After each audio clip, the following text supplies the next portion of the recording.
Chapter 21 is titled Employment Discrimination. This is definitely a good chapter for me to pick up a lot of knowledge from, gain a lot of information because maybe one day I'll own my own business, hopefully, and these are good policies and stuff that I'm going to need to know. So we'll just get right into it. Employment at will doctrine is a contract of employment. Employment for an indeterminate term is terminable at will by either the employer or the employee, and this is the traditional American rule governing employer-employee relations. Public policy exception is an exception to the employment at will doctrine that makes it unlawful dismissal employee for taking certain actions in the public interest.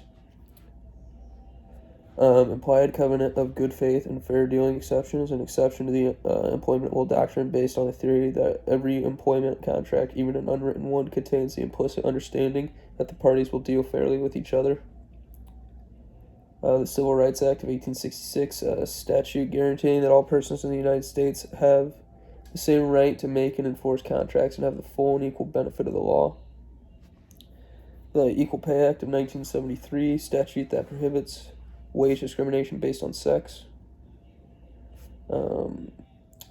Title VII is a statute that prohibits discrimination in hiring, firing, or other terms and conditions of employment on the basis of race, color, religion, sex, and national origin.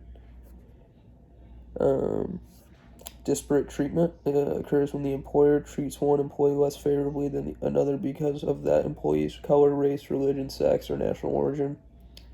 And then disparate impact occurs when the employer's facially neutral policy or practice has a discriminatory effect on employees who belong to a protected class.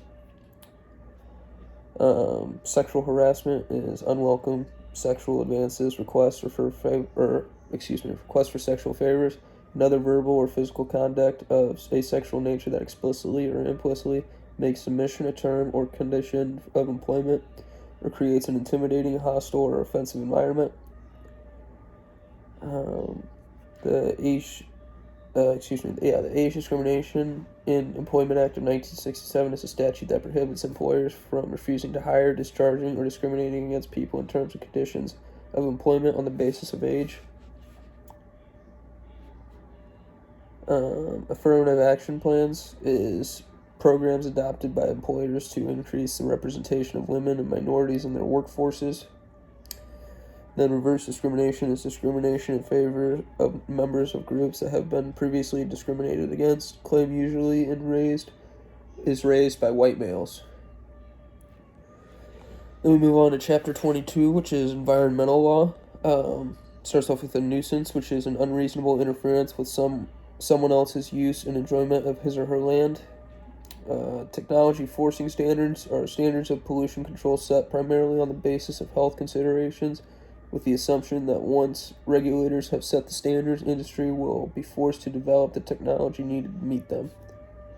Technology-driven standards are standards that take account of existing levels of technology and require the best control system possible given the limits of that technology.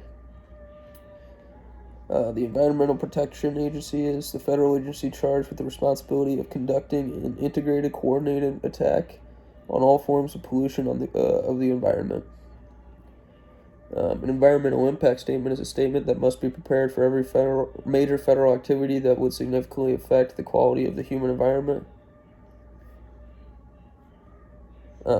Point sources are distinct places from which pollutants are discharged into water, such as paper mills, electric utility plants, sewage treatment facilities, and factories.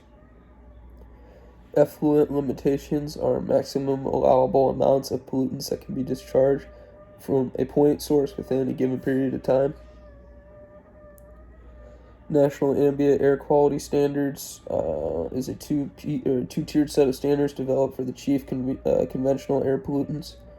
Primary standards designed to protect public health and secondary standards designed to protect public welfare.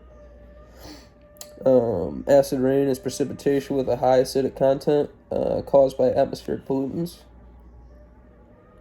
Superfund is a fund authorized by the CERCLA CERCLA to cover the costs of cleaning up hazardous waste disposal sites whose owners cannot be found or are unwilling to unwilling or unable to pay for the cleanup. And then pesticides, any substance designed to prevent, destroy, repel, or mitigate any pest, or to be used as a plant regulator or defoliant. So that's it for this week. Hope you all are staying safe.